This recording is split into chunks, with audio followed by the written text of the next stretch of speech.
अण्णा अतिवृष्टीमध्ये शेतकऱ्यांचं खूप मोठं असं नुकसान झालं. ज्या पद्धतीने त्यांना मदत मिळायला पाहिजे होती त्या पद्धतीने मदत मिळाली नाही. परंतु रब्बी हंगामामध्ये तरी काहीतरी शेतकऱ्यांच्या पदरामध्ये पडेल अशी अपेक्षा होती.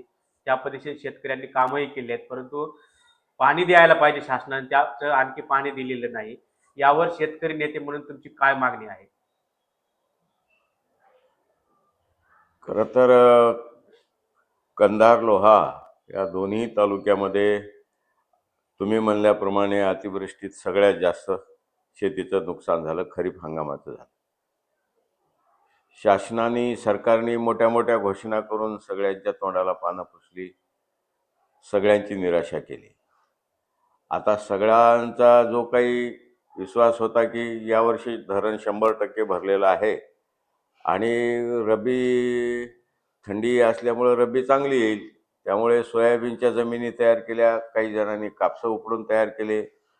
अगोदर शेतामध्ये काही जणांच्या हळदी होत्या, ऊस आहे आणि या उर्ध्व मानारच्या लाभक क्षेत्रामध्ये जवळपास 6 ते 7,000 हेक्टर जमीन 30-32 गावाचे शेतकरी याच्यामध्ये आहेत आणि त्याच्या आशेवर बसल्या असतानाच इथल्या जलसंपदा विभागाने सांगितलं की बाबा अतिवृष्टीमध्ये काही ठिकाणी कॅनल खचलेला आहे आणि आम्ही ते ताबडतोब दुरुस्त करून पाण्याचं आवर्तन चालू करू. पण आता जवळपास पाऊस उघडून 2 महिने झालेत आणि परवा गेल्या आठवड्यामध्ये दिलीपदादा धोंडगे आणि काही शेतकरी, शिवाजी वगैरे सगळे मिळून इथल्या कार्यकारी अभियंत्याला जाऊन निवेदनही दिलं की रब्बी हंगामाला आता उशीर होतो आहे आणि हरभरा आणि गहू या पेरणीचाही वेळ जातो आहे आणि ताबडतोब आपण आवर्तन सोडावं अशी मागणी करणारं निवेदनही गेल्या आठवड्यात दिलं. त्यांनी आठवड्याभरात आम्ही दुरुस्त करून चालू करू असं आश्वासन देऊन काढून दिलं. पण आता त्यालाही 8 दिवस झाले. मी आजच सकाळी एक पत्र तयार करून गोदावरी महामंडळाचे जे संचालक आहेत त्रिमनवार यांनाही पाठवलेलं आहे. त्यांच्याशी काल माझं बोलणं झालं. इथल्या अधीक्षक अभियंता दाभाडे त्यांनाही एक पत्र पाठवून त्यांच्याशी बोलणं झालं आहे आणि कार्यकारी अभियंत्याशी बोलणं. मी म्हणलं वा असं कसं काय? मराठवाड्यामध्ये एवढी मोठी यंत्रणा आहे जलसंपदा विभागाची, यांत्रिकी विभाग आहे आणि तुम्हाला जर 2-2 महिने जे काही जुजबी नुकसान झालेलं आहे कालव्याचं ते दुरुस्त करून आवर्तन सोडता येत नाही. खरं नियमानं तर पहिलं आवर्तन 15 ऑक्टोबरला सोडायला पाहिजे. कालवा सल्लागार समितीची बैठक घेऊन पाण्याचं नियोजन करायला पाहिजे. 100% धरण भरलेलं आहे. पाणी पाळ्याच्या तारखा जाहीर करायला पाहिजे.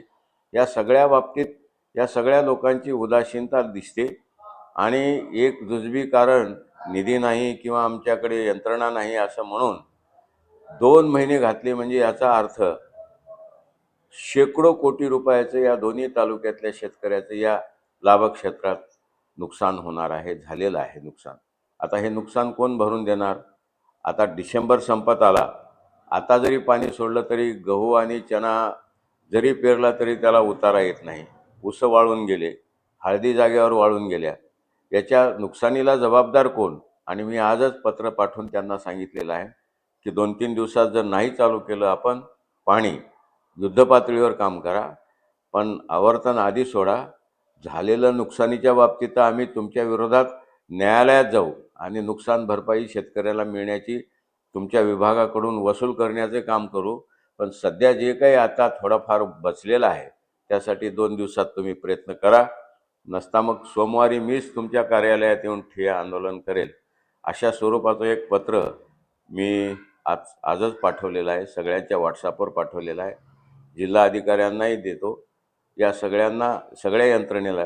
पण हे सगळा बेजबाबदारपणा, निष्क्रियपणा आणि म्हणजे एवढा मोठं की असं कुठं असतं. एक मध्यम प्रकल्प जर डिसेंबर एंडपर्यंत त्याचं आवर्तन सुटत नसेल, किती काही कालव्याचं नुकसान झालं म्हणजे काय, ताबडतोबीनं त्या यंत्रणा, यांत्रिकीची मशीन आणून अनेक इथल्या NGOज आहेत. तुमच्याकडे पैसे, बरं मार्च एंडला तुम्ही रिॲप्रोप्रिएट करताना इकडचा निधी करोडो रुपयाचा तिकडं घालता, तिकडलं इकडं करता. आणि साध्या या गोष्टीला निधी नाही म्हणून सांगता, ही गोष्ट अत्यंत खेदजनक आहे. शेतकऱ्याचं मोठं नुकसान आपल्या क्षेत्रात झालेलं आहे. सगळ्यांचं दुर्लक्ष आणि सगळे बेजबाबदार आहेत. यंत्रणा तर पूर्ण बेजबाबदार आहे. अण्णा 15 डिसेंबरच्या दरम्यान कालवा समितीची बैठक व्हायला पाहिजे होते. या बैठकीचे अध्यक्ष हे आमदार असतात, परंतु ही बैठक अद्यापही झाली नाही. यामुळे आमदारांचंही कुठेतरी याकडे दुर्लक्ष वाटते असं वाटत नाही. नाही, 15 डिसेंबर नाही, 15 ऑक्टोबरच्या आधी कालवा सल्लागार समितीची बैठक व्हायला पाहिजे.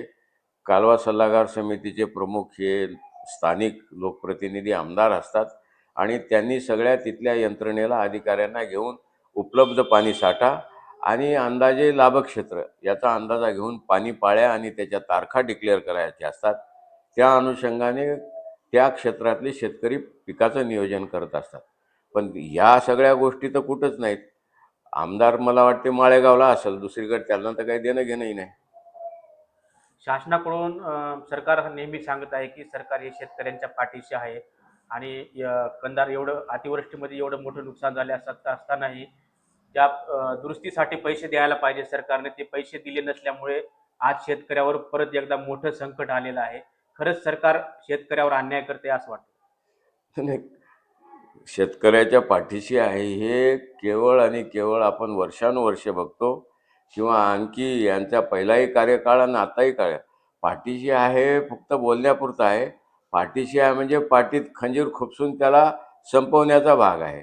पण आतापर्यंतच्या त्यांच्या कृतीतून एकही असं दिसलं नाही की ते शेतकऱ्याच्या बाजूनं आहेत किंवा शेतकऱ्याच्या हिताचं काही निर्णय करतात किंवा शेतकरीच्या फायद्याचं काही करतात.